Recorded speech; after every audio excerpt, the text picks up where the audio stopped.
Hello दोस्तों।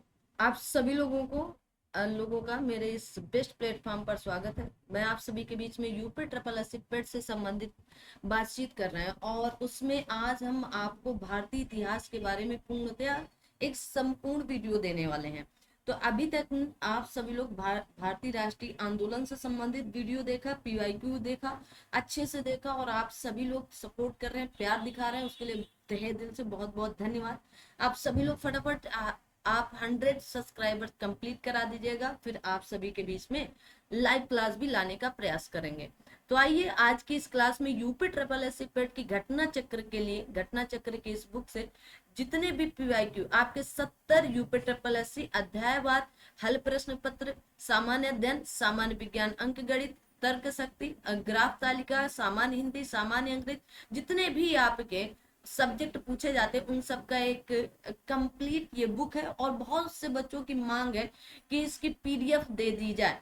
तो PDF के लिए आप सभी लोग मुझे कमेंट बॉक्स में कमेंट करेंगे तो वहां पर एक लिंक दे दी जाएगी और आप वहां से इस पीडीएफ को डाउनलोड कर सकते हैं। तो जिनको भी इस बुक की पीडीएफ चाहिए तो आप कमेंट बॉक्स में कमेंट करें, आपको वहां से लिंक दे दिया जाएगा, आप वहां से डायरेक्ट बुक या पीडीएफ को डाउनलोड कर लेंगे। आइए तो एक एक करके चर्चा करते हैं। जैसे कि मैंने कहा, आज आप सभी के बीच में भारतीय इतिहास के बारे में बातचीत करने वाले हैं। तो सबसे पहले भारतीय राष्ट्रीय आंदोलन खत्म हो चुका है, सिंधु घाटी सभ्यता से शुरू करेंगे। और आपका अगर लंबा वीडियो बनेगा तो फिर 2 पार्ट में कर लेंगे। अगर एक वीडियो क्योंकि थोड़ा सा लंबा हो जाता है, 2-3 घंटे का हो जाएगा, तो इतना आप लोगों के लिए भी देखना थोड़ा सा मुश्किल होता है ना। स्टूडेंट लाइफ में ऐसा लगता है कि छोटा छोटा वीडियो हो तो अच्छा लगता है ना। आइए फिलहाल तो बात करते हैं भारतीय इतिहास के बारे में ना। तो भारतीय इतिहास, ये आपको वीडियो आप सभी लोग देखते रहें और अपने दोस्त मित्र तक शेयर करते रहें। तो सबसे पहले यहाँ पर प्राचीन भारत का इतिहास से संबंधित जितने भी पीवाईक्यू यूपी ट्रिपल एससी के द्वारा पूछे गए उन सब की चर्चा करें। आप सभी लोग पॉजिटिव रहिए, सकारात्मक रहिएगा। आपका 6 और 7 सितंबर को पेपर है। अभी अगस्त है, हाँ, रक्षाबंधन का त्योहार पड़ रहा है तो आप इंजॉय करिएगा, लेकिन आप अपनी पढ़ाई को भी ध्यान में रखिएगा क्योंकि रक्षाबंधन आपका सैटरडे या शनिवार को पड़ रहा है।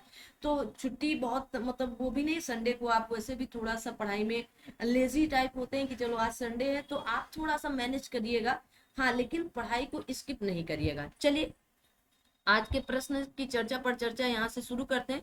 तो पहला प्रश्न आपका सिंधु घाटी सभ्यता से संबंधित है। तो आपकी स्क्रीन पर पहला ही प्रश्न धमाकेदार है कि हड़प्पा सभ्यता के एक हिस्से लोथल की खोज किसने की थी। तो लोथल की खोज आपके एस आर राव जी ने की थी। बहुत ज्यादा समय नहीं देना आपको, बढ़िया से इत्मीनान से बैठ करके इन सभी पीवाईक्यूओं को एक बार देख लेना है ना। इनसे कई डायरेक्ट क्वेश्चन आपको देखने को मिलेंगे। अहमदाबाद जिले गुजरात में भोगवा नदी, अगर पूछ लिया जाए लोथल किस नदी के तट पर, तो भोगवा नदी के तट पर स्थित लोथल की खोज एस आर राव ने 1955 और 62 के बीच में किए थे। हड़प्पा एक बंदरगाह का नाम लिखिएगा, हड़प्पा के एक बंदरगाह, तो लोथल ही वहां का हड़प्पा का एक बंदरगाह भी है। आपके यूपी ट्रिपल एस पेट 2022 में पूछा गया। हड़प्पा कहा गया, लोथल हड़प्पा का एक बंदरगाह था। यह शहर साबरमती नदी और उसकी सहायक नदी भोगवा के बीच स्थित है। 2450 ईसा पूर्व से 1600 ईसा पूर्व के बीच हड़प्पा संस्कृति का प्रमाण प्रदान करता है और लोथल सिंधु घाटी सभ्यता का एक बंदरगाह शहर भी है। तो याद करके रखना है। आगे आते हैं। कहा गया हड़प्पा स्थल की सर्वप्रथम संक्षिप्त खुदाई निम्नलिखित में से किसके द्वारा। अब हड़प्पा स्थल सर्वप्रथम किसने, तो सर अलेक्जेंडर कनिंघम ने करवाया था। किसने, सर अलेक्जेंडर कनिंघम ने करवाया था। कहा गया हड़प्पा स्थल की पहली बार संक्षिप्त खुदाई 1870 के दशक में सर अलेक्जेंडर कनिंघम द्वारा कराई गई थी। वहीं हड़प्पा की पहली व्यापक खुदाई वर्ष 1921 में राय बहादुर दयाराम साहनी के द्वारा 1921 में। ये वाला प्रश्न भी पूछा जाता है और ये वाला भी पूछा जाता है।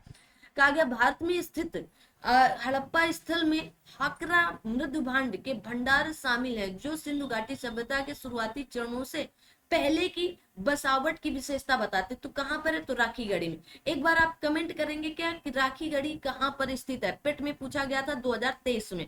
आप सभी लोग कमेंट कर सकते हैं कि राखी गढ़ी स्थल कहां पर होगा।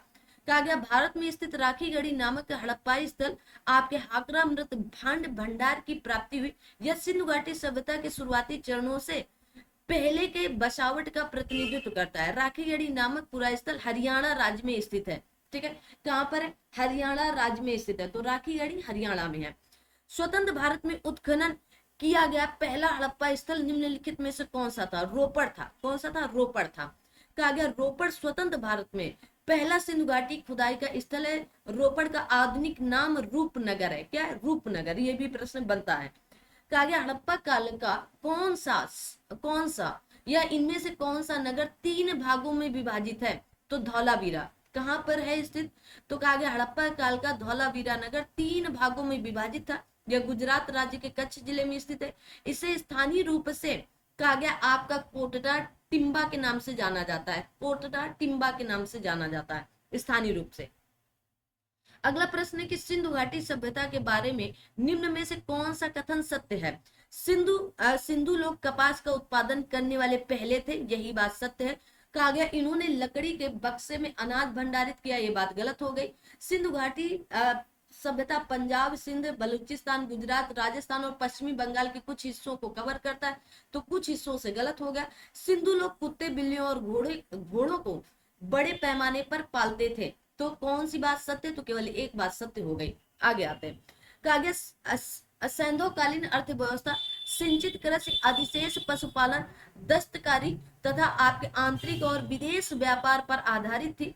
यहाँ से प्राप्त वनस्पति अवशेष के आधार पर कहा जा सकता है कि यहाँ के लोग गेहूं, जौ, ज्वार, बाजरा, चावल की खेती करते थे। सर्वप्रथम कपास का उत्पादन भी सिंधु सभ्यता के लोगों ने किया था।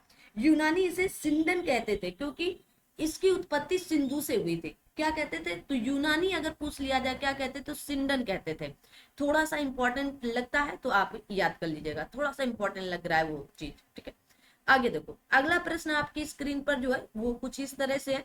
कहा गया बनावली सिंधु घाटी सभ्यता का एक प्रमुख शहर वर्तमान में भारत के निम्नलिखित में से किस राज्य में है? तो हरियाणा में। अगर पूछ लिया जाए बनावली जो सिंधु घाटी सभ्यता का एक प्रमुख शहर है कहां पर है, देखो वीडियो में पूछा गया था, वैकेंसी भी आने वाली, हरियाणा में। बनावली सिंधु घाटी सभ्यता का एक प्रमुख शहर है। वर्तमान में यह भारत के हरियाणा राज्य में स्थित है। इस स्थल का उत्खनन भारतीय आपके पुरातत्वविद डॉक्टर R.S. बिष्ट ने किया था। तो किसने? R.S. बिष्ट ने किया था, इंपॉर्टेंट है।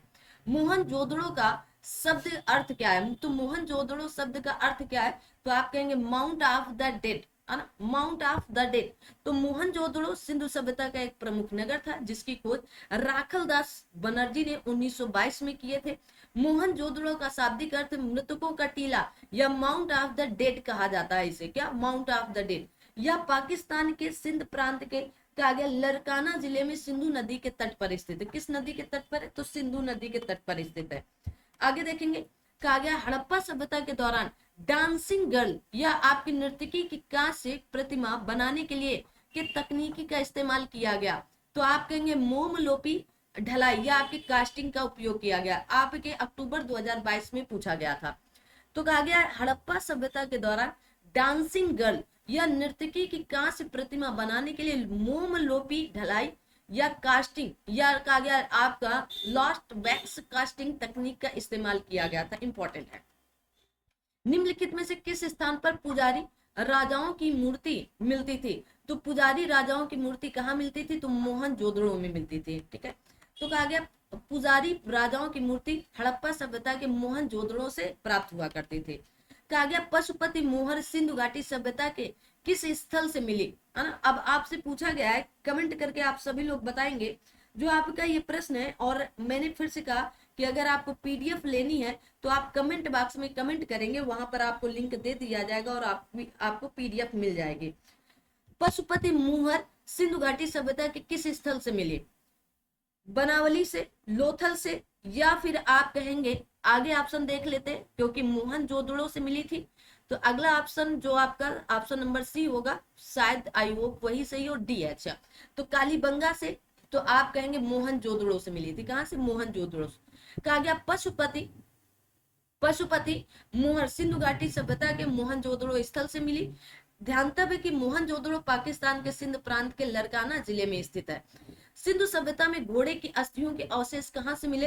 तो सुरकोटदा से मिले। कहाँ से? सुरकोटदा से। सिंधु सभ्यता में घोड़े की अस्थियों के अवशेष आपके सुरकोटदा गुजरात में स्थित पुरातात्विक स्थल है से मिले। सुरकोटदा, लोथल व कालीबंगा से घोड़े की कहा गया आपके मृत मूर्तियां, हड्डियां और जबड़े आदि मिले। ठीक है, आगे देखें। अब आता है वैदिक संस्कृत। तो वैदिक संस्कृत से संबंधित जो भी आपके यूपी ट्रिपल एससी में पीवाईक्यू पूछे गए वो बता दिए जा रहे हैं। कहा गया कौन सा उपवेद नहीं है? तो यहाँ पर योग वेद उपवेद नहीं है। धनुर्वेद, आपके आयुर्वेद और आपके शास्त्र वेद ये आपके उपवेद है, लेकिन योग वेद नहीं है। कहा गया योग वेद को छोड़कर अन्य सभी उपवेद है। आयुर्वेद आपकी चिकित्सा से, गंधर्व वेद नृत्य संगीत से, शिल्प वेद भवन निर्माण से तथा शास्त्र वेद युद्ध की शैलियों से संबंधित है। वैदिक देवता इंद्र किसके देवता हैं? तो आप सभी लोग जानते हैं वर्षा एवं तूफान के देवता हैं। किसके? या चक्रवात के देवता हैं। वर्षा व चक्रवात के देवता माने जाते हैं आपके इंद्र। ठीक है, ऋग्वेद में सबसे प्रतापी देवता इंद्र को ही माना जाता है। किसको? इंद्र को, जिन्हें पुरंदर अर्थात किले को तोड़ने वाला कहा जाता है। इंद्र आर्यों के युद्ध देवता के रूप में कहा गया चित्रित है, जिसने असुरों से लड़ने में आर्य सैनिकों का नेतृत्व किया और उन्हें विजय दिलाई। ऋग्वेद में इंद्र का 250 बार सूक्त है या 250 बार प्रयोग किया गया है। इन्हें वर्षा के देवता के रूप में चित्रित किया गया है। ठीक है, कहा गया पंचगव्य या पंचगव्य निम्नलिखित में से क्या सम्मिलित नहीं है? देखो आपके यूपी ट्रिपल एससी 2016 में पूछा गया। तो गाय का दूध, गाय का घी, गाय का गोबर शामिल होता है, लेकिन तुलसी शामिल नहीं होता है इसमें। ये आपका पंचामृत नहीं है। ठीक है, जो पंचामृत होता है जिसमें गाय का तुलसी भी शामिल, वो वाला नहीं है ना, ये आपके पंचगव्य है, तो इसमें तुलसी नहीं शामिल होती है। गाय के दूध, दही, घी, मूत्र, गोबर से निर्मित पदार्थ पंचगव्य कहलाता है। आयुर्वेद में इसे औषधि की मान्यता प्राप्त है। तुलसी पंचगव्य का हिस्सा नहीं है। वेरी इंपॉर्टेंट फैक्ट है, आप सभी लोग इसे याद करके रखेंगे। आगे आते हैं, अगला प्रश्न आपकी स्क्रीन पर कुछ इस तरह से है। कहा गया महाजननी प्रथा का सर्वप्रथम उल्लेख निम्नलिखित में से किस प्राचीन ग्रंथ में हुआ? तो शतपथ ब्राह्मण में हुआ था। कहां पर? शतपथ ब्राह्मण में। तो महाजनी प्रथा का सर्वप्रथम उल्लेख शतपथ ब्राह्मण में हुआ है। इसमें कहा गया आपका शुद्धखोर को कुशी दिन कहा गया है। तो शुद्धखोर को कुशी दिन कहा गया है। ये आपके पीवाईक्यू है। फिर से मैं कह रही हूँ कि आपको टाइम वेस्ट नहीं करना चाहिए, स्पीड के साथ सारी क्लासें लेनी चाहिए। और मैं स्पीड के साथ इसीलिए ले रही हूँ कि आपका टाइम वेस्ट बिल्कुल भी ना हो ना। आपको पीवाईक्यू आप स्वयं से भी पढ़ सकते हैं, लेकिन कोई इतनी बड़ी या मतलब मोटी मोटी बुक पढ़ने में थोड़ा सा असमर्थता महसूस होती है, तो इसलिए वीडियो बनाए जाते हैं। आप सभी लोग प्यार से योग दिखाते चलिएगा और जल्दी से आप सभी लोग 100 के जरूर कंप्लीट कराएं, प्लीज रिक्वेस्ट है। कहा गया शतपथ ब्राह्मण और आपके तैतरी ब्राह्मण के ब्राह्मण मूल पाठ है। किसके ब्राह्मण मूल पाठ? तो आप कहेंगे यजुर्वेद के ब्राह्मण के मूल पाठ है। किसके? यजुर्वेद के।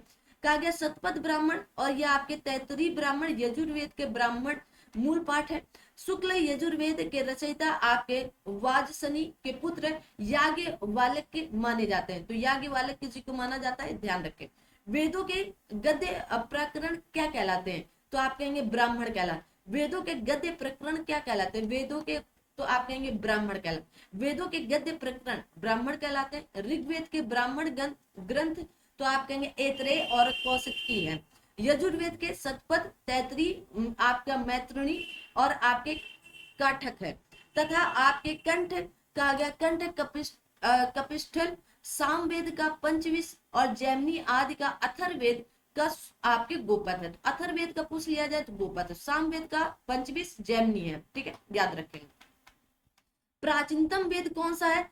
देखो आपके कनिष्क सहायक परीक्षा में तो ऋग्वेद है। कौन सा है? ऋग्वेद है। वेद कितने? 4 है, ऋग्वेद, सामवेद, यजुर्वेद, अथर्ववेद। कहा गया प्राचीनतम वेद ऋग्वेद है। अन्य 3 वेद आपके यजुर्वेद, सामवेद व अथर्ववेद है। ऋग्वेद में यज्ञ में देवताओं का आवाहन करने के लिए मंत्र है। यह वैदिक धर्म का आरंभिक स्रोत है। इसके सूक्तों की संख्या 1028 है, मंत्रों की संख्या 10,552 है, जिसमें देवताओं की स्तुति की गई है। इसमें 10 मंडल है। कितने मंडल है? 10 मंडल है। ऋग्वेद में निहित गायत्री मंत्र किस देवता को समर्पित है? तो सावित्री को समर्पित है। ठीक है, सभी लोग जानते हैं। आरओ यूपी ट्रिपल एससी की यूडीए एलडीए, मतलब ये आरओ की परीक्षा हुआ करती थी पहले। ठीक है, आगे देखते हैं। आरओ को पहले यूडीए एलडीए के नाम से जाना जाता था। अगला प्रश्न आपकी स्क्रीन पर है, कहा गया ऋग्वेद में निहित गायत्री मंत्र आपके सवित्र देवता या सूर्य देव को समर्पित, सावित्री या आपके सवित्र देवता सूर्य देव को समर्पित है। ध्यानतव्य है कि सवित्र की रश्मि को ही सावित्री की उपमा दी जाती है। ऋग्वेद के तीसरे मंडल में, तो किस मंडल में? तीसरे मंडल में गायत्री मंत्र का वर्णन, जिसे विश्वामित्र द्वारा रचित माना जाता है। अगर पूछ लिया जाए गायत्री मंत्र किसके द्वारा लिखा गया है या रचित किया गया, तो आप कहेंगे विश्वामित्र। किस मंडल में बात की गई? तीसरे मंडल में। ऋग्वेद में विश्वामित्र नामक एक ऋषि और किन दो नदियों के बीच संवाद हुआ था? तो व्यास और सतलुज नदी के बीच में। ठीक है, व्यास और सतलुज, वेरी इंपॉर्टेंट प्रश्न है। कहा गया है, पेट में ही पूछा गया है। देखिए, ऋग्वेद में ऋषि विश्वामित्र तथा व्यास या विपाशा, है ना, इसे पुराना नाम व्यास क्या क्या? विपाशा। सतलुज को आपके सुतुद्री नामक नदियों के मध्य संवाद संकलित है। ऋग्वेद में सिंधु नदी का सर्वाधिक बार उल्लेख है। सर्वाधिक बार उल्लेख किया गया। ऋग्वैदिक आर्यों की सर्वाधिक पवित्र नदी सरस्वती मानी गई। उल्लेख सबसे ज्यादा सिंधु नदी का है, लेकिन पवित्र नदी पूछ लिया जाए तो सरस्वती नदी, जिसे आपके मतेत्मा, देवेत्मा तथा नदीत्मा कहा जाता है। किसको? सरस्वती। ये इसके पर्याय भी बनते हैं, पर्यायवाची भी पूछ लिया जाए तो आप बता सके। वेद जो आंशिक रूप से एक गद्यकृत है, तो आप कहेंगे यजुर्वेद को कहा जाता है। ठीक है, यजुर्वेद या आंशिक रूप से गद्यकृत है। यजुर्वेद के अध्याय को आंशिक रूप से छंद और आंशिक रूप से गद्य में बने हैं। कई प्रार्थनाएं और सूक्त शामिल है। यजुर्वेद के अध्यायों में विभिन्न यज्ञों को कराने का विवरण या विस्तृत विवरण दिया गया है। आगे देखेंगे, कहा गया वेद के अंतिम भाग को निम्नलिखित में से किस नाम से जाना जाता है? तो वेदांग के नाम से। Very important, UP triple SC में पूछा गया था। वेद के अंतिम भाग को वेदांग के नाम से जाना जाता है। कहा गया रामायण में मांडवी किसकी पत्नी थी? मांडवी, तो आप कहेंगे भरत की पत्नी थी। किसकी? भरत की। ठीक है, तो कहा गया रामायण में मांडवी भरत की पत्नी, जबकि सीता भगवान राम की उर्मिला लक्ष्मण की पत्नी थी, तथा आपकी कहा गया श्रुत कीर्ति शत्रुघ्न की पत्नी थी। तो याद कर लीजिए, राम की तो पता ही है सबको, मांडवी भरत जी की थी, है ना, और उर्मिला आपके लक्ष्मण जी की थी, और शत्रुघ्न की आप कहेंगे श्रुत कीर्ति जी थी, है ना। तो चारों भाइयों की आप सभी लोग पत्नियां भी याद कर सकते हैं, क्योंकि आपके यूपी ट्रिपल एससी ने पूछ रखा है। ठीक है, महाभारत में वर्णित कुरुक्षेत्र की लड़ाई कितने दिनों तक लड़ी गई थी? 16 दिन, 18 दिन, तो आप कह सकते हैं 18 दिन चली थी। ठीक है, कितने दिन चली थी? 18 दिनों तक चली थी। ठीक है, तो युद्ध पांडवों और कौरवों के बीच हुआ था। टोटल कितने दिनों तक चला था? 18 दिनों तक चला था। ठीक है, ऑप्शन वही था तो मैंने बता दिया। कहा गया महाभारत में वर्णित कुरुक्षेत्र का युद्ध कौरवों और पांडवों के मध्य हस्तिनापुर साम्राज्य के सिंहासन की प्राप्ति के लिए लड़ा गया था।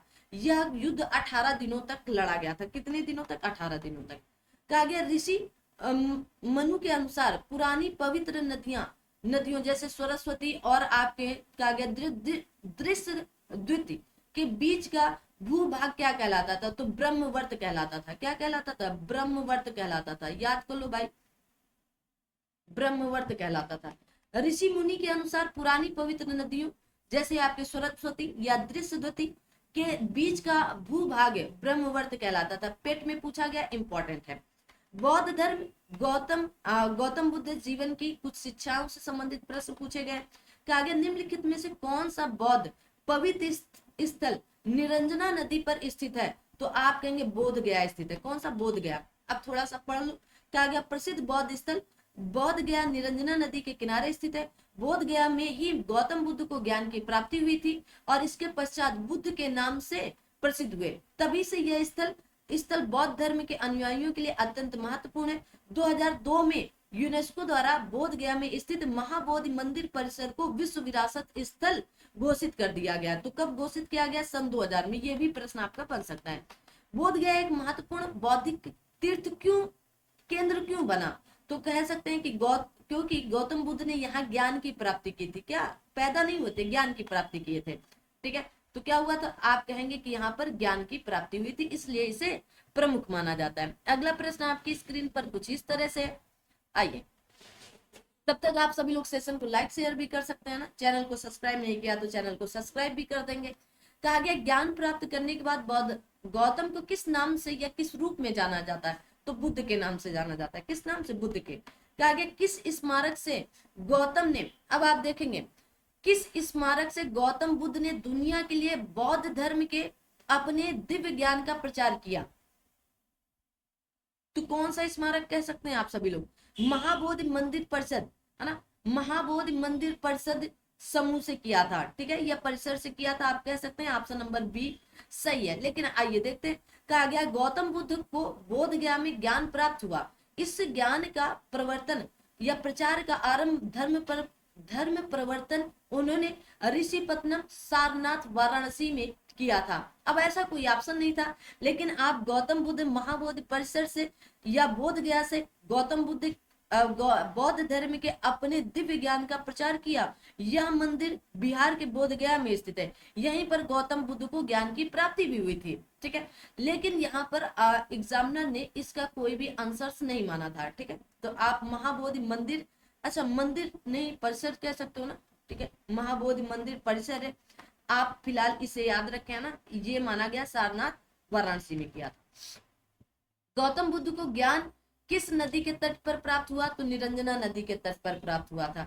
कहा गया गौतम बुद्ध को निरंजना नदी के तट पर पीपल वृक्ष के नीचे ज्ञान प्राप्त हुआ था। इन्होंने ज्ञान प्राप्ति के पश्चात सर्वप्रथम ऋषिपत्नम में 5 ब्राह्मण सन्यासियों को ज्ञान प्रदान किया था, जिसे बौद्ध ग्रंथों में इसे धर्म चक्र प्रवर्तन के नाम से जाना जाता है, ठीक है।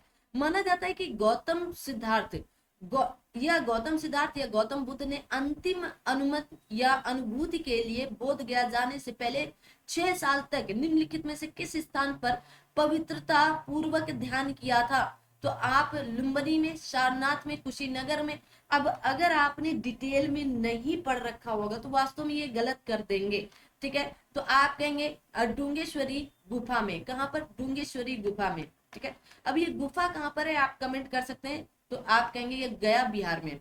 गौतम बुद्ध ने अंतिम अनुभूति के लिए बोध गया जाने से पूर्व 6 वर्ष तक डूंगेश्वरी गुफा गया बिहार में ध्यान किया था। गौतम बुद्ध को लगभग 35 वर्ष की आयु में वैशाख पूर्णिमा की रात्रि को एक पीपल वृक्ष के नीचे ज्ञान की प्राप्ति या ज्ञान प्राप्त हुआ था। बुद्ध को कहा गया परिनिर्वाण कहाँ प्राप्त हुआ, तो कुशीनगर में प्राप्त हुआ था। कहां पर, कुशीनगर में। अच्छा परिनिर्माण या निर्माण किसे कहा जाता है, परिनिर्वाण किसे कहा जाता है, क्या आप लोगों में से कोई बता पाएगा क्या।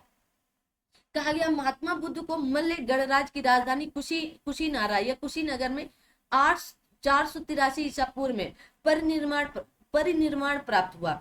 बौद्ध ग्रंथों में इसे महापरिनिर्वाण कहा जाता है। कहा गया बोध गया या आपके उर्वेला में महात्मा बुद्ध को ज्ञान की प्राप्ति हुई। ऋषिपत्नम सारनाथ में उन्होंने अपना प्रथम उपदेश दिया, जिसे धर्म चक्र प्रवर्तन के नाम से जाना जाता है, ठीक है। तो 483 ईसा पूर्व में परिनिर्माण प्राप्त हुआ, या इसी को बौद्ध ग्रंथों ने इसे महापरिनिर्माण कहा, मतलब इनकी क्या हुई थी, डेथ हुई थी। उस स्थान का नाम बताएं जहां बौद्धों की मान्यता के अनुसार गौतम बुद्ध ने अपनी मृत्यु के बाद परिनिर्माण प्राप्त किया, तो आप कहेंगे कुशीनगर में। कहां पर, कुशीनगर में, ठीक है। कहा गया बौद्धों के लिए उत्तर प्रदेश में स्थित सारनाथ क्यों प्रसिद्ध है, तो सारनाथ ज्ञान प्राप्त करने के बाद भगवान बुद्ध ने सारनाथ में अपना पहला उपदेश दिया, जिसे धर्म चक्र प्रवर्तन के नाम से जाना जाता है, ठीक है, धर्म चक्र प्रवर्तन के नाम से जाना। बुद्ध ने अपना पहला उपदेश कहाँ दिया था, तो सारनाथ वाराणसी में दिया था। वाराणसी देखो नहीं मारना है आपको ना, ऑप्शन में भी है, सारनाथ में दिया था, क्योंकि वाराणसी से वो दूर है थोड़ा सा। गौतम बुद्ध ने सारनाथ में अपना पहला उपदेश किसको दिया, तो तो उसे किस नाम से जाना, तो धर्म चक्र प्रवर्तन मुद्रा के नाम से जाना जाता है, ठीक है। गौतम बुद्ध ने सारनाथ में अपना पहला उपदेश धर्म चक्र प्रवर्तन मुद्रा में दिया। गौतम बुद्ध बौद्ध धर्म के संस्थापक हैं।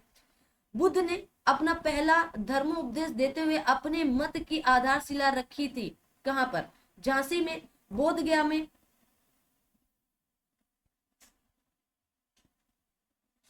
आगे आते हैं, अब झांसी और बोध गया में तो नहीं रखे थे, सारनाथ में रखे थे। ठीक है, तो आगे आते हैं, देखते हैं ऑप्शन कहाँ पर मिलेगा आपको। ऑप्शन नंबर डी, सारनाथ में। कहाँ पर रखे थे? सारनाथ में रखे थे। तो गौतम बुद्ध का जन्म कहा गया कपिल वस्तु के निकट लुम्बिनी नामक स्थान पर हुआ था। बुद्ध ने अपना पहला धर्म उपदेश सारनाथ में दिया। यहाँ उन्होंने 5 ब्राह्मण सन्यासियों को पहला उपदेश दिया, जिसे बौद्ध धर्मचक्र प्रवर्तन के नाम से जाना गया। ठीक है, गौतम बुद्ध ने धर्मचक्र प्रवर्तन सूत्र या धर्मचक्र प्रवर्तन सूत्र का उपदेश कहाँ दिया था? सारनाथ में दिया था। कहाँ पर? सारनाथ में। आगे बढ़ते हैं, निम्नलिखित में से किस स्थान पर प्रथम बौद्ध संगीत आयोजन किया गया था? तो कब की गई थी प्रथम बौद्ध संगीत? तो 483 ईसा पूर्व में। कहाँ पर की गई थी? राजगिरी में। कहाँ पर किया गया था? राजगिरी में। अच्छा, इतने समय राजा कौन थे?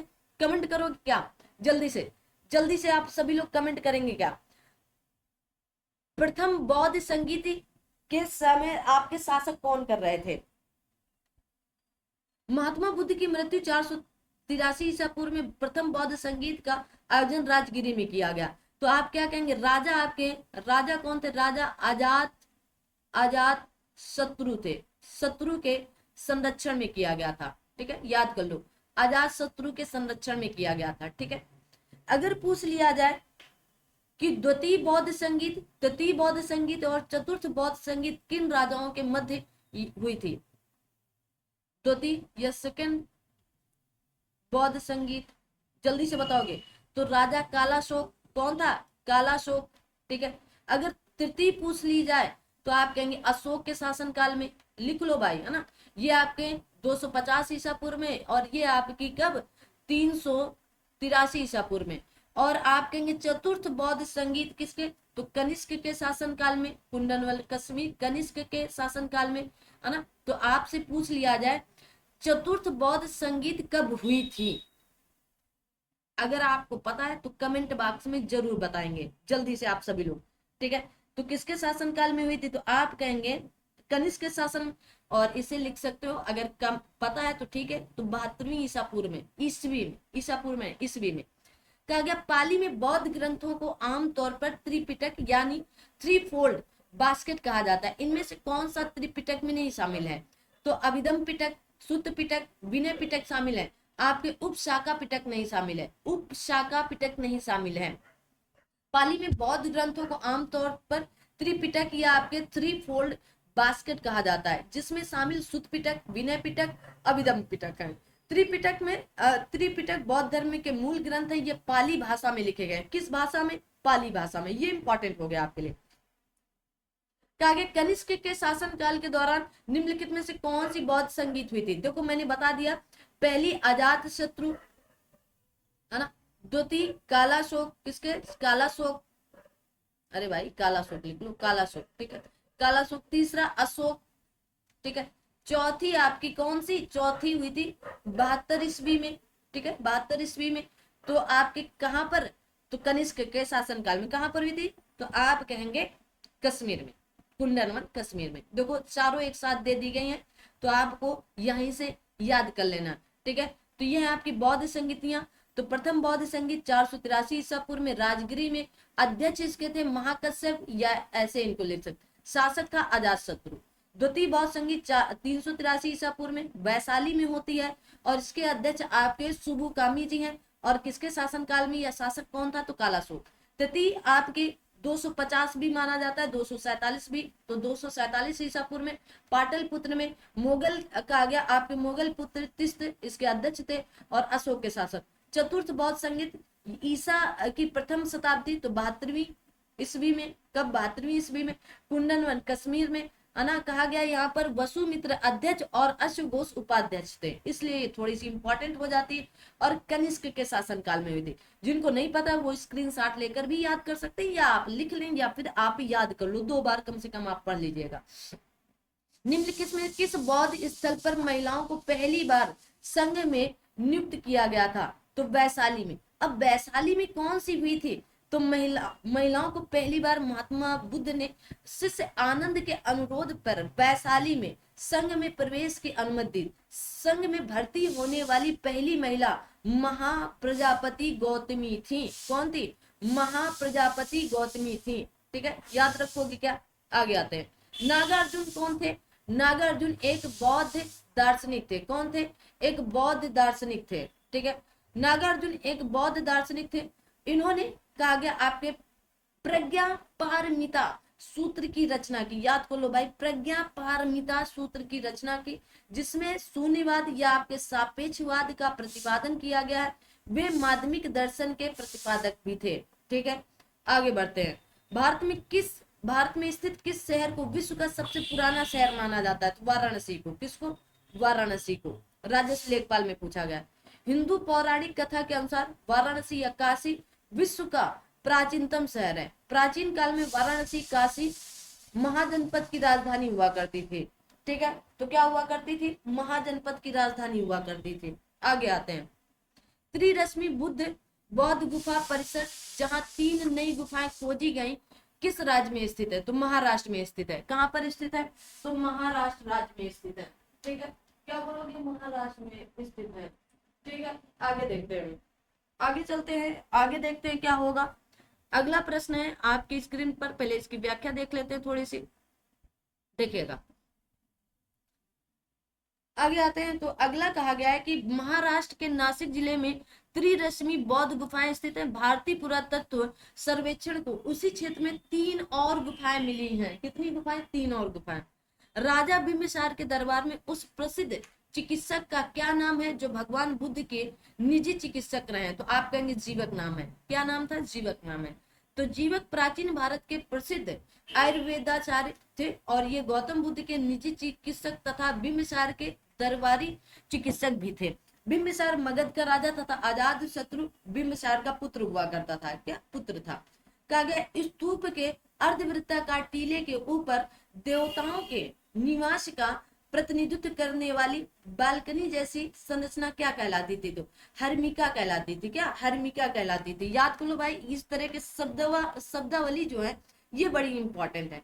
तो कहा गया स्तूप का प्रारंभिक रूप अर्धगोलाकार मिलता है, जिससे एक चबूतरे के ऊपर उल्टे कटोरे की आकृति का एक थूहा बनाया जाता है, जिसे अंड कहते हैं। स्तूप की चोटी के ऊपर धातु पत्र रखा जाता है, जिसे हर्मिका कहा जाता है। यह कहते हैं यह स्तूप का सर्वाधिक महत्वपूर्ण भाग होता था। इसका प्रतिनिधित्व देव स्थान या देवताओं के निवास स्थान के रूप में किया गया है। हर्मिका के मध्य में लगी कहा गया यष्ट के ऊपर ऊपरी सिरे पर 3 छत्र लगाए जाते थे। स्तूप के चारों ओर से घेर दिया जाता था, जिसे वेदिका कहते थे। स्तूप और वेदिका के मध्य परिक्रमा करने के लिए जो खाली स्थान होता था उसे आप कहेंगे प्रदक्षिण पाथ कहा जाता था। तो प्रदक्षिण या आपके कहा गया छिन्नापथ कहा जाता था। तो ये भी, तो आप जो खाली स्थान जिसमें आप परिक्रमा करते हैं उसे क्या? तो आप कहेंगे प्रदक्षिणा पथ कहा जाता था। इंपॉर्टेंट है। प्राचीन इतिहास में अंडा के ऊपर हर्मिका थी। किसके ऊपर? अंडा के ऊपर एक बालकनी जैसे संरचना जो देवताओं के निवास का प्रतिनिधित्व करती थी। हर्मिका से एक आपके कहा गया मस्तूल निकलता था, उसे क्या कहा जाता? तो यष्टि कहा जाता था। क्या? यष्टि कहा जाता था। तो कहा गया प्राचीन इतिहास में स्तूप निर्माण की प्रथा बुद्ध काल से पूर्व की है। वैदिक काल में भी स्तूप के साक्ष्य मिले हैं, परंतु कहा गया बुद्धों द्वारा स्तूप स्थापत्य को लोकप्रिय बताया गया है। स्तूप का शाब्दिक अर्थ ढेर या टीला होता है। स्तूप का स्थापत्य संरचना है ना, जो परंपरा दर्शन तथा लोक विश्वास की अभिव्यक्ति मानी जाती है। स्तूप एक अर्धगोलाकार संरचना होती थी, जिसे अंड कहा जाता है। अंड के ऊपर की संरचना को हर्मिका कहा जाता है और हर्मिका से एक कहा गया मस्तूल निकाला जाता है, जिसे यष्टि कहा जाता है। क्या? यष्टि कहते हैं। आगे देखते हैं। अगर अभी तक आप लोगों ने चैनल को सब्सक्राइब नहीं किया तो प्लीज छोटी सी रिक्वेस्ट है आप सबसे कि चैनल को सब्सक्राइब करके और जल्दी से आप सभी लोग 100 सब्सक्राइबर पहले पूरे कराएं और फिर आप सभी लोग 1K सब्सक्राइबर भी पूरे कराएं, है ना। थोड़ा थोड़ा सा आप सभी लोग शेयर वगैरह करते चलें। आइए, आप सभी लोगों के लिए लगातार मेहनत की जा रही है और लगातार मेहनत करते रहेंगे ऐसे। ठीक है, आइए अगला है जैन धर्म, महावीर जीवन एवं शिक्षाएं, है ना। जैन धर्म में कुल कितने तीर्थंकर हुए ये आप कमेंट बॉक्स में कमेंट करेंगे। तो अब पहले जैन धर्म तीर्थंकर कौन थे? तो आप कहेंगे ऋषभ जी थे। कौन? और ऋषभ। ठीक है, वैसे तो 24 तीर्थंकर हुए थे। जैन परंपरा के अनुसार जैन धर्म में कुल 24 तीर्थंकर हुए। जैन धर्म के मूल संस्थापक या प्रवर्तक प्रथम जैन तीर्थंकर ऋषभदेव या आदिनाथ माने जाते हैं। 23वें तीर्थंकर पार्श्वनाथ तथा 24वें तीर्थंकर आपके कह सकते हैं महावीर स्वामी थे, है ना, जिन्होंने 6ठी शताब्दी ईसा पूर्व में जैन धर्म का प्रचार एवं प्रसार किया। क्या किया? जैन धर्म का प्रचार एवं प्रसार किया। आगे बढ़ते हैं। 24 जैन तीर्थंकर में से अंतिम कौन थे? तो महावीर जी थे। कौन थे? पहले कौन थे? ऋषभ थे, ठीक है। पार्श्वनाथ आपके 23वें थे। आगे देखते हैं। भगवान महावीर स्वामी को ज्ञान कहाँ प्राप्त हुआ? तो आप कहेंगे रिजु, या आपके कहा गया आपके रिजुका ग्राम में, ठीक है। कहाँ पर? रिज या आपके जान्मिका ग्राम में, ठीक है। इसी को रिजुपालिका नदी के तट पर एक साल वृक्ष के नीचे कैवल्य या ज्ञान प्राप्त हुआ था। तो उन्हें आप कह सकते हैं कि आपके रिजपिका ग्राम के पास रिजपालिका नदी के तट पर, रिजपालिका नदी याद कर लो, है ना, पेड़ साल वृक्ष के नीचे ज्ञान प्राप्त हुआ था। महावीर स्वामी को जिनके नाम से जाने लगा, जिनका अर्थ क्या है? तो आप कहेंगे विजेता, ठीक है। पेट में ही पूछा गया 2023 में। महावीर स्वामी को जिनके नाम से जाना जाता है, जिनका शाब्दिक अर्थ विजेता होता है। महावीर स्वामी को 12 वर्षों की कठोर तपस्या के पश्चात केवल या पूर्ण ज्ञान प्राप्त हुआ था। ज्ञान प्राप्ति के पश्चात वे केवलिन या आपके अहर्थ या योग्य जिन या विजेता तथा आपके कहा गया निरर ग्रंथ या आपके बंधन रहित कहलाए थे, ठीक है। ये शब्द भी आप याद कर लें, निरर ग्रंथ, ठीक है। आगे आता है अगला प्रश्न। आपकी स्क्रीन पर कुछ इस तरह होने वाला है। तो आइए देखते हैं, अगले प्रश्न की तरफ बढ़ते हैं और आपको अगले प्रश्न से अवगत कराते हैं। सभी लोग सेशन को लाइक शेयर सब्सक्राइब जरूर करते रहें अपने दोस्त मित्रों तक। जब तक अगला प्रश्न आपकी स्क्रीन पर ओपन होता है तब तक आप लोग शेयर कर सकते हैं। अगला प्रश्न है कि जैन धर्म में 3 रत्न या त्रिरत्न दिए गए हैं, उन्हें निर्वाण का मार्ग कहा जाता है। निर्वाण का मार्ग कहा जाता है। तो आप कहेंगे सही विश्वास, सही ज्ञान या सही आचरण, ठीक है। इसी को सम्यक दर्शन, सम्यक ज्ञान और सम्यक आचरण कहा जाता है ना। अगर ऐसे तो विश्वास, ज्ञान और आचरण की बात। जैन धर्म के त्रिरत्न में सम्यक दर्शन मतलब विश्वास, सम्यक ज्ञान मतलब सही ज्ञान, सम्यक ज्ञान और सही आचरण, सम्यक आचरण। जैन धर्म में सत्य या यथार्थ में विश्वास को सम्यक दर्शन, वास्तविक ज्ञान को सम्यक ज्ञान तथा सुख दुख में कहा गया संभाव को ही सम्यक आचरण कहा जाता है। जैन धर्म में कैवल्य की प्राप्ति जीव का अंतिम लक्ष्य है। क्या? जीव का अंतिम लक्ष्य है। आगे देखते हैं।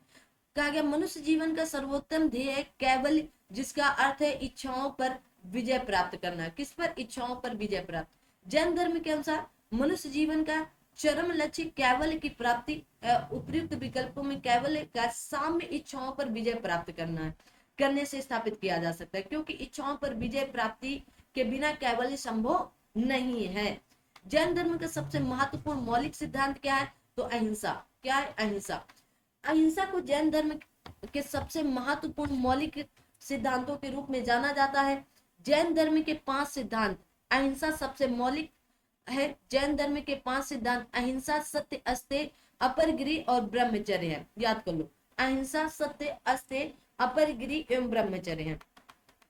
कहा गया महावीर और उनके अनुयायियों की शिक्षाएं कई शताब्दियों तक मौखिक रूप से प्रसारित होती रही। उन्हें लगभग 1500 वर्ष पहले लिखा गया था। वर्तमान में वे निम्नलिखित में से किस स्थान पर उपलब्ध है?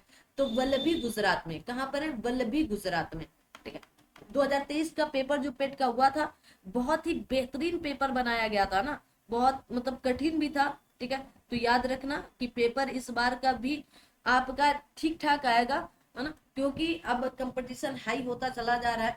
कहा गया महावीर और उनके अनुयायियों की शिक्षाएं कई शताब्दियों तक मौखिक रूप से प्रसारित होती रही, इन्हें लगभग 1500 वर्ष पहले लिखा गया था। वर्तमान में गुजरात के वल्लभी नामक स्थान पर उपलब्ध है। अगला आता है मौर्य वंश। सम्राट अशोक के बारे में क्या क्वेश्चन पूछे गए? कहा गया मेगास्थनीज, जिन्होंने भारत के बारे में प्रसिद्ध ग्रंथ इंडिका लिखी, वह मूल रूप से किस देश के थे? तो ग्रीस के थे। कहाँ के थे? ग्रीस के थे, ठीक है। तो मेगास्थनीज आपके कहाँ के थे? तो आप कहेंगे ग्रीस के थे। आ दो भाई, आगे देखते हैं।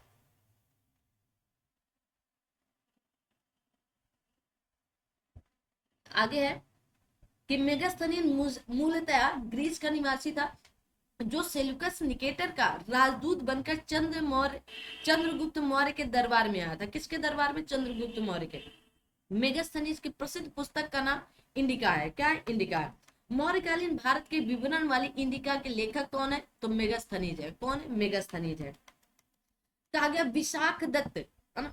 अब आपका जो प्रश्न है ये पूछा गया है, विशाख दत्त द्वारा लिखित मुद्रा राक्षस कौन सी भाषा में लिखी गई थी? तो संस्कृत भाषा में। ठीक है, कौन सी भाषा में लिखी गई थी? तो आप कहेंगे संस्कृत भाषा में। ठीक है, आगे कहा गया विशाख दत्त द्वारा रचित मुद्रा राक्षस संस्कृत भाषा का नाटक है।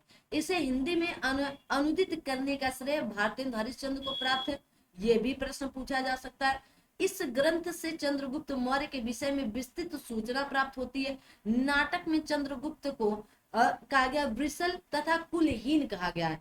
ठीक है, कहा गया मुंडीराज ने मुद्रा राक्षस पर टीका भी लिखा है ना। टीका टिप्पणी जो लिखी जाती है, तो टीका लिखा है, किसने लिखा है? तो आप कहेंगे मुंडीराज ने लिखा है। ठीक है, ये प्रश्न भी बन सकता है। आगे देखो, कहा गया नगर पालिका प्रशासन के एक विस्तृत प्रणाली के स्थापना के लिए निम्नलिखित में से सबसे प्रसिद्ध राजा का नाम बताएं।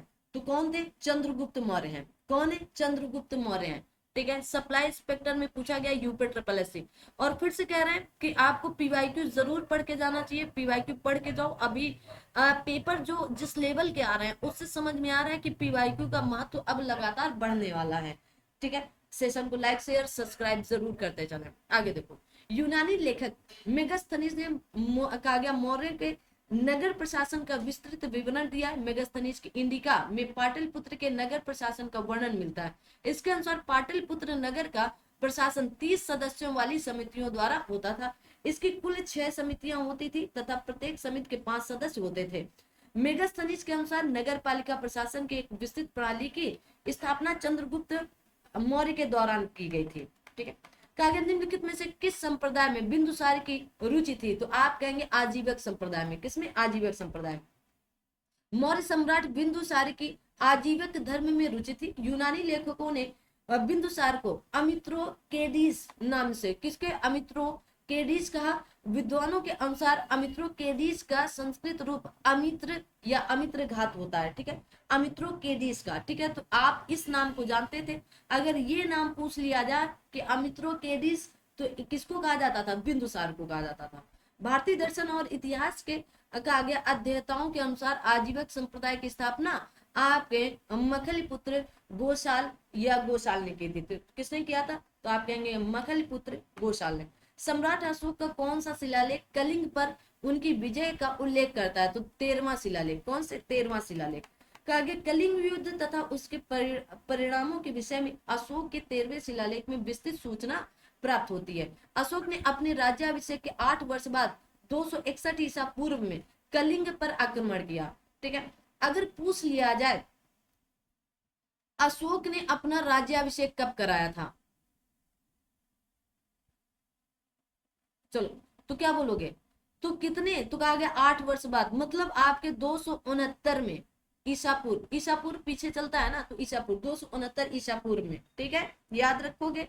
इस शिलालेख में अशोक ने कलिंग युद्ध से हुई पीड़ा पर अपना दुख और पश्चाताप व्यक्त किया था। 13वें शिलालेख में अशोक के आक्रमण के दौरान कलिंग या पूर्वी प्रांत की राजधानी क्या थी? तोशली थी। ठीक है, तोशली। तो अशोक के आक्रमण के दौरान कलिंग की राजधानी तोसल या उड़ीसा हुआ करती थी। उड़ीसा राज्य पड़ता है वहां पर। जैसा कि अशोक के शिलालेख में उल्लेख किया गया है कि मौर्य साम्राज्य में राजधानी पाटलिपुत्र और अन्य 4 प्रांतीय केंद्रों सहित 5 प्रमुख राजनीतिक केंद्र थे। निम्नलिखित में से कौन सा प्रांतीय केंद्र नहीं था? तो उज्जैनी थी, तक्षशिला थी, आपकी स्वर्णगिरी थी, इंद्रप्रस्थ नगर नहीं था, या इंद्रप्रस्थ नहीं शामिल था इसमें। देखो पेट में पूछा गया था, मैंने फिर से कहा कि पेट वाला मतलब 2023 वाला पेट बड़ा ही शानदार जानदार बनाया गया था। तो अशोक के अभिलेखों में मौर्य साम्राज्य के 5 प्रांतों के नाम कुछ इस प्रकार हैं। कहा गया आपके ये उत्तरापथ में तक्षशिला राजधानी, अवंतीरठ तो उज्जैनी, कलिंग, तोशल, और दक्षिणापथ आप कहेंगे स्वर्णगिरी, पास या पूर्वी प्रदेश तो आपके पाटलिपुत्र। इस प्रकार इंद्रप्रस्थ मौर्य साम्राज्य के किसी प्रांत की राजधानी नहीं हुआ करती थी। ठीक है, याद रख लीजिए। अब इनसे प्रश्न बन सकता है तो इसलिए इसको याद कर लीजिएगा।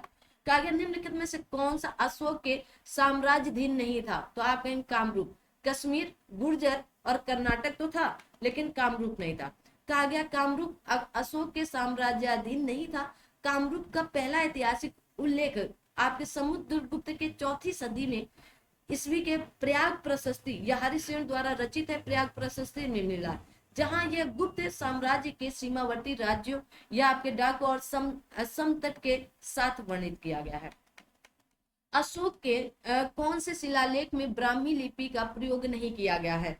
तो आप कहेंगे शहबाज गढ़ी में ब्राह्मी लिपि का प्रयोग नहीं किया गया, सारनाथ, धौली इनमें किया गया। अशोक के 14 बृहद शिलालेख विभिन्न कहा गया राज्याज्ञा या शासनादेश जो 8 भिन्न भिन्न स्थानों से प्राप्त हुए।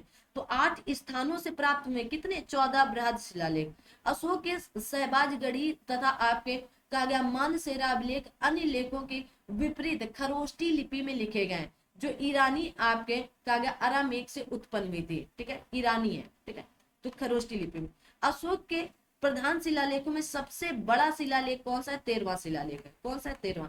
अशोक के प्रधान शिलालेखों में 13वां शिलालेख सबसे बड़ा है। इसमें अशोक के कलिंग विजय राज्याभिषेक के 8 वर्ष बाद का, तो कलिंग विजय कब? 261 में। ठीक है, कलिंग विजय का वर्णन था। इसकी तुलना में धम्म विजय को अधिक महत्व बताया गया है। ठीक है, अधिक महत्व दिया गया है। आगे देखते हैं अगला प्रश्न आपकी स्क्रीन पर क्या होने वाला है। और अशोक से संबंधित अक्सर प्रश्न पूछ लिए जाते हैं, बड़े बड़े एग्जामों में प्रश्न यहाँ से पूछ लिए जाते हैं ना।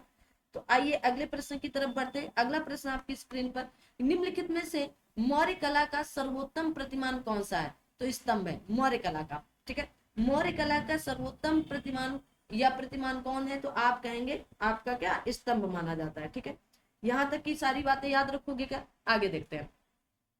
कहा गया मौर्य कला का सर्वोत्तम प्रतिमान स्तंभों को माना जाता है जिनमें अशोक द्वारा धर्म के प्रचार हेतु स्थापित कराए गए एकात्मक स्तंभ विशेष रूप से उल्लेखनीय। अशोक के एकात्मक स्तंभों का सर्वोत्कृष्ट या सर्वोत्कृष्ट नमूना सारनाथ का सिंह चतुर्मुख स्तंभ शीर्ष है ना। सारनाथ में ये स्थित है सिंह चतुर्मुख, आप सभी लोग जानते हैं अगर जाते हैं तो। अच्छा बताओ ये प्रतीक कहाँ पर लिया गया है? कमेंट करेंगे क्या आप लोग? कमेंट करोगे क्या? फटाफट कमेंट करना है ना, सभी लोग कमेंट करते चलेंगे। आगे आते हैं। अशोक का सिंह चतुर्मुख स्तंभ शीर्ष एक स्तंभ कहाँ पर है? तो सारनाथ में। कहाँ पर है? सारनाथ में। ठीक है, कहाँ पर होगा? तो आप बोलोगे सारनाथ में होगा। ठीक है, आगे आते हैं। कहा गया है सम्राट अशोक का एक स्तंभ सारनाथ में स्थित है जिसे अशोक महान ने बनवाया था। सारनाथ स्थित स्तंभ के शीर्ष पर 4 शेर बैठे हैं और सभी की पीठ एक दूसरे से सटी हुई है। ठीक है ना, ऐसे ऐसे बाहर की तरफ मुंह करके बैठे हैं तो क्या होगा? 2 इधर को बैठे हैं और 2 इधर को बैठे हैं ना, ऐसे ये अपनी पीठ चारों एक दूसरे चारों में सटा कर बैठे हैं। सारनाथ के अशोक स्तंभ को भारत के राष्ट्रीय प्रतीक के रूप में अपनाया गया है, यही पूछ रहे थे। सिंह चतुर्मुख स्तंभ के निचले भाग में स्थित कहा गया चक्र को भारतीय तिरंगे के मध्य भाग में रखा गया जिसमें 24 तीलियां बनी है। ठीक है, आओ दो। कहा गया मौर्य व्यवस्था मुख्य रूप से किस पर निर्भर थी? तो कृषि व्यवस्था हुआ करती थी। किस पर? कृषि व्यवस्था हुआ करती थी। ठीक है, आगे बढ़ते हैं। आगे देखो, कहा गया मौर्य व्यवस्था मुख्यतः कृषि व्यवस्था पर निर्भर थी। भूमि कर जिसे भाग कहा जाता था राजस्व का प्रमुख स्रोत था। यह उत्पादन का 1/6 भाग हुआ करता था। कहा गया आपके देवा नाम प्रिय नाम किससे इस नाम से किसे जाना जाता है? तो अशोक को जाना जाता है। किसको जाना जाता है? अशोक को जाना जाता है। ठीक है, अशोक को जाना जाता है। कहा गया देवा नाम प्रिय या आपके देवा नाम प्रिय मौर्य शासक अशोक को कहा जाता था। अशोक के प्रियदर्शी भी अशोक को क्या प्रियदर्शी के नाम से भी जाना जाता है। अशोक का नाम मास्की, गुर्जरा, नेतूर कहा गया आपके उड़े गोलम के अभिलेखों से मिलता है। तो कहां से? ये याद कर लो, मास्की से अशोक का नाम मिलता है। अब मास्की से, गुर्जरा से, नेतूर से, उड़े गोलम के अभिलेखों से मिलता है। अशोक को धर्म नीति एवं कलिंग युद्ध के लिए विशेष तौर पर जाना जाता है। तो धर्म नीति और कलिंग युद्ध के लिए विशेष रूप से जाना जाता है। आगे बढ़ते हैं। अगला प्रश्न आपकी स्क्रीन पर होने वाला है, देखेंगे। क्वेश्चन नंबर आपका 16 आता है। निम्नलिखित में से वह व्यक्ति है जिसका नाम देव नाम प्रिय है, तो क्या बोलोगे, अशोक का नाम ढूंढ लो भाई, मौर्य सम्राट अशोक, ठीक है। तो मौर्य सम्राट अशोक का नाम उनके अभिलेखों में प्राय देवा नाम या देव नाम प्रिय या पीदर्शी है ना मिलता है। क्या मिलता है, पीदर्शी मिलता है, ठीक है। आ दो भाई। अब आते हैं गुप्त वंश। तो समुद्रगुप्त चंद्रगुप्त द्वितीय निम्नलिखित में से किस शासक के दरबारी कवि हरिशेर थे, तो समुद्रगुप्त। किसके, समुद्रगुप्त। हर्षेन समुद्रगुप्त के दरबारी कवि थे। वे विशेष रूप से प्रयाग प्रशस्ति के रचयिता के रूप में जाने जाते हैं, जिसमें समुद्रगुप्त के वीरतापूर्ण कार्यों का वर्णन किया गया है। समुद्रगुप्त की प्रशस्ति संस्कृत में एक कविता के रूप में किस कवि द्वारा रचित थी, जिसे इलाहाबाद में अशोक स्तंभ पर अंकित किया गया था, तो हरिशेन जी के द्वारा। किसके, हरिशेन जी के द्वारा। कहा गया समुद्रगुप्त की प्रशस्ति संस्कृत में एक कविता के रूप में कवि हरिसेन द्वारा रचित की थी, जिसे इलाहाबाद वर्तमान में प्रयागराज में अशोक स्तंभ पर अंकित किया गया था। हरिसेन राजा चंद्र समुद्रगुप्त के दरबारी कवि थे। हरिसेन पूछ लिया जाए किसके दरबार में, समुद्रगुप्त के। कहा गया आपके खगोल विद वराह मिहिर और कवि कालिदास किसके दरबार में थे, तो विक्रमादित्य के, ठीक है। तो सम्राट कहा गया सम्राट चंद्रगुप्त द्वितीय विक्रमादित्य के नवरत्नों में से थे, और गुप्त सम्राट चंद्रगुप्त द्वितीय की कहां पर, तो वराह मिहिर और आपके कालिदास, तो चंद्र सम्राट चंद्रगुप्त द्वितीय की। आगे आते हैं। तब तक आप लोग सेशन को स्वयं लाइक शेयर और चैनल को सब्सक्राइब नहीं किया तो सभी लोग करते चले, है ना। वीडियो तो आप सभी लोग बहुत बहुत लोग देख रहे हैं, लेकिन आप लोग सभी लोग प्लीज रिक्वेस्ट है कि आप लोग सब्सक्राइब भी करते चले, है ना। उसकी उपाधि विक्रमादित्य। कालिदास और वराहमिहिर के अलावा अमर सिंह धनवंतरी का गया आपके घटकर पर क्षण यहाँ पर आपके छपड़क शंकु और आपके वरुरुचि तथा बेताल भट्ट नौ रत्नों में शामिल थे। तो अगर पूछ लिया जाए कि नौ रत्नों में कौन कौन शामिल थे, तो सबके नाम बता दिए गए। अब विज्ञान शकुंतलम किताब के लेखक कौन थे, तो आप कालिदास को खोजेंगे, ठीक है। अब विज्ञान शकुंतलम के लेखक संस्कृत भाषा के महान कवि और नाटककार कालिदास थे। अब विज्ञान शकुंतलम के अतिरिक्त इन्होंने कहा गया विक्रमो वर्षियम, है ना, आपके मालविघ्नमित्रम, रघुवंशम और कुमार संभवम, मेघदूतम, ऋतु श्रृंगार आदि की भी रचना की। किसने किया, कालिदास जी ने किया। किसने, कालिदास। अब वही पूछ लिया गया कि माल आपके विगाग्निमित्रम पुस्तक किसके, तो कालिदास जी की है, ठीक है। गुप्त काल की प्रसिद्ध महिला शासक कौन थी, तो आप कहेंगे प्रभावती गुप्ता जी थी या गुप्त जी थे। तो गुप्त कालीन प्रसिद्ध महिला शासिका प्रभावती गुप्ता थी या गुप्त थी, ठीक है। वह चंद्रगुप्त द्वितीय की पुत्री एवं आपके वाकाटक नरेश रुद्रसेन द्वितीय की पत्नी हुआ करती थी। गुप्त काल के दौरान प्रभावती गुप्त वाकाटक राज्य की संरक्षिका के रूप में शासन कार्य का संचालन किया था, ठीक है। कहा गया चंद्रगुप्त मौर्य के इस प्रसिद्ध राजनीतिक सलाहकार को निम्नलिखित में से सभी नामों से जाना जाता है। इसके अलावा किसके, चाणक्य, विष्णुगुप्त, कौटिल्य, तो इन तीनों नाम से तो इनको जाना जाता है, लेकिन समुद्रगुप्त को नहीं जाना जाता है, ठीक है। कौटिल्य अथवा चाणक्य अथवा विष्णुगुप्त एक राजनीतिक एवं चंद्रगुप्त मौर्य के प्रधानमंत्री के रूप में प्रसिद्ध थे। इनका नाम विष्णुगुप्त, चाणक्य और कौटिल्य था, ठीक है। निम्नलिखित में से किस शासक के दरबार में कहा गया बहुत से विद्वानों को नवरत्न के रूप में अलंकृत किया गया था, तो चंद्रगुप्त द्वितीय के शासनकाल में। किसके, चंद्रगुप्त द्वितीय के शासनकाल में, ठीक है। आ जाते हैं, आगे बढ़ते हैं। कहा गया चंद्रगुप्त द्वितीय के दरबार में बहुत से विद्वानों को नवरत्न के रूप में अलंकृत किया गया था। चंद्रगुप्त द्वितीय गुप्त साम्राज्य के शक्तिशाली शासकों में से एक थे। उनके दरबार में नवरत्नों में कालिदास, धनवंतरी, वराहमिहिर, अमर सिंह, शंकु, शपड़क, वररुचि, बेताल भट्ट और आपके घटकर पर शामिल थे। इंपॉर्टेंट है, याद कर लो। भारतीय इतिहास में धनवंतरी कौन थे, तो आप कहेंगे चंद्रगुप्त विक्रमादित्य की सभा को सुशोभित करने वाले प्रसिद्ध चिकित्सक हुआ करते थे धनवंतरी, ठीक है। तो धनवंतरी चंद्रगुप्त विक्रमादित्य की सभा को सुशोभित करने वाले प्रसिद्ध नवरत्नों में एक चिकित्सक थे। ये आयुर्वेद शास्त्र के प्रकार में पंडित थे। चंद्रगुप्त द्वितीय के नवरत्नों की प्रसिद्ध सर्वकालिक रही है। नवरत्नों में कहा गया सर्वोत्कृष्ट महाकवि कालिदास भी शामिल रहे हैं। अब आते हैं आपके हर्षवर्धन। देखो हर्षवर्धन, फिर उसके बाद आता है आपका राजपूत काल, ठीक है। राजपूत काल, तो आप हर्षवर्धन तो हर्षवर्धन राजपूत काल, ठीक है, प्राचीन भारत का विविध सल्तनत काल, मुगल साम्राज्य, मध्यकालीन भारत का इतिहास, विविध और ब्रिटिश राज्य का अभ्युदय एवं प्रथम स्वतंत्रता संग्राम 1857 की क्रांति, और ब्रिटिश राज्य का सामाजिक आर्थिक प्रभाव। इतने जो टॉपिक अभी बच रहे हैं इनको हम अगले वीडियो में कराएंगे एक साथ, ठीक है। तो आपको इतने टॉपिक अगले वीडियो में 1 घंटे की लगभग क्लास हो गई, लंबी क्लास हो जाएगी तो आप लोगों के लिए ही दिक्कत, या आप कमेंट बॉक्स में कमेंट कर सकते हैं कि आप एक साथ बना सकती हैं, है ना, क्योंकि अभी आपकी ज्योग्राफी है, फिर आपकी ज्योग्राफी है, फिर उसके बाद आपको अर्थव्यवस्था का भी वीडियो देना है ना, वर्ड ज्योग्राफी भी है, संविधान का। अगर आप चाहते हैं कि नहीं एक एक वीडियो में विज्ञान है ना, विज्ञान है, सामान्य हिंदी भी हम आपको यहीं पर करा देंगे, इंग्लिश नहीं करा पाएंगे, सामान्य जागरूकता भी करा देंगे, ठीक है। तो ये जो आपके जीएस वाले जितने भी टॉपिक है वो सारे करा दिए जाएंगे, हिंदी भी करा दी जाएगी, लास्ट में हिंदी कराएंगे सबसे। तो आप बता सकते हैं कि आपको लंबे लंबे वीडियो पसंद है, आप दे सकती हैं, तो मुझे रिकॉर्ड करने में कोई समस्या नहीं, मैं रिकॉर्ड कर दूंगी, लेकिन आप जब कमेंट बॉक्स में कमेंट करके बताएंगे तब, नहीं तो 1 1 घंटे की क्लास आपको लगभग मिलेगी, लगभग हर रोज वीडियो देने का प्रयास करेंगे, ताकि आपका पेपर यूपी ट्रिपल एससी पेट का होने से पहले सारी चीजें जीएस वाली पीवाईक्यू आपको करा दिए। फिलहाल आपके 15 दिन 20 दिन के अंदर अंदर ये सारे पीवाईक्यू आपको उपलब्ध करा दिए जाएंगे। अगर आप कहेंगे तो बाद में इसी का एक मैराथन पूरे वीडियो को एक साथ जोड़ करके एक साथ दे दिया जाएगा, जितना लंबा हो सकेगा।